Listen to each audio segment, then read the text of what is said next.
देश में आजकल कुछ चल रहा हो या नहीं, लेकिन फोन पे, गूगल पे और पेटीएम धड़ल्ले से चल रहा है। आजकल के दौर में जैसे ही डिजिटल पेमेंट का ऑप्शन लोगों के सामने आया है, वैसे ही उनका जीवन आसान हो गया है। लेकिन डिजिटल पेमेंट ने आम लोगों की सुविधाएं तो बढ़ाई हैं, लेकिन उनकी समस्याएं भी काफी हद तक बढ़ा दी है। इसी कड़ी में अब साइबर ठग आपके फोन पे और गूगल पे को ही मुखौटा पहनाकर आपकी जेब पर डाका डालने का नया तरीका लाए हैं। मसलन साइबर ठगों ने अब असली दिखने वाले फोन पे और गूगल पे बना लिए हैं, जो दिखने में तो बिल्कुल असली लगेंगे, लेकिन होंगे वो नकली।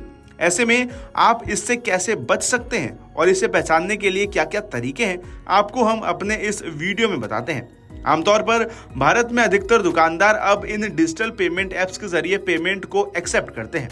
दुकानदारों के लिए इन पेमेंट एप्स के आने के बाद फाइनेंशियल रूप से खुद को व्यवस्थित करना काफी आसान हो गया है, लेकिन अब तमाम डिजिटल ठग दुकानदारों की इसी मेहनत की कमाई पर नजर बनाए हुए हैं। इसीलिए अब ये ठग नकली पेमेंट ऐप भी मार्केट में ले आए हैं। जानकारी के अनुसार इसे टेलीग्राम से डाउनलोड किया जा सकता है। वहीं दूसरी ओर फोन पे और गूगल पे पर पेमेंट करने के बाद साउंड बॉक्स पर पेमेंट कंफर्मेशन की आवाज आती है, और इस पेमेंट कंफर्मेशन की आवाज सुनने के बाद अक्सर दुकानदार पेमेंट चेक नहीं करते।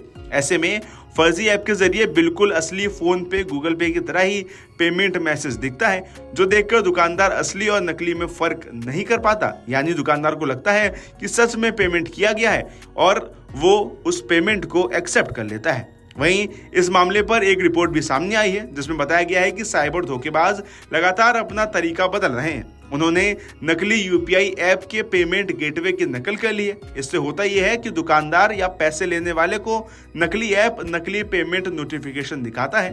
कुछ ऐप तो इतने शातिर तरीके से तैयार किए जाते हैं कि वो पेमेंट के पूरे प्रोसेस को दिखा देते हैं। जब दुकानदार व्यस्त होते हैं और साउंड बॉक्स पर आने वाले अलर्ट को सच मान लेते हैं, तब उनके साथ खेला हो जाता है। पता चलता है कि सिर्फ साउंड बजा था, लेकिन पैसे तो अकाउंट में आए ही नहीं।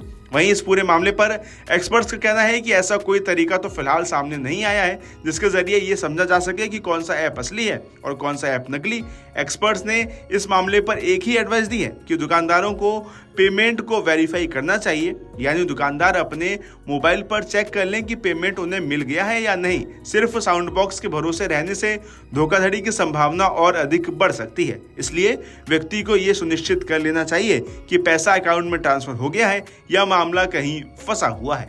अगर आप ये वीडियो YouTube पर देख रहे हैं तो हमारे चैनल को सब्सक्राइब करें और बेल आइकन को दबाना ना भूलें। अगर आप Facebook पर ये वीडियो देख रहे हैं तो हमारे पेज को लाइक करें।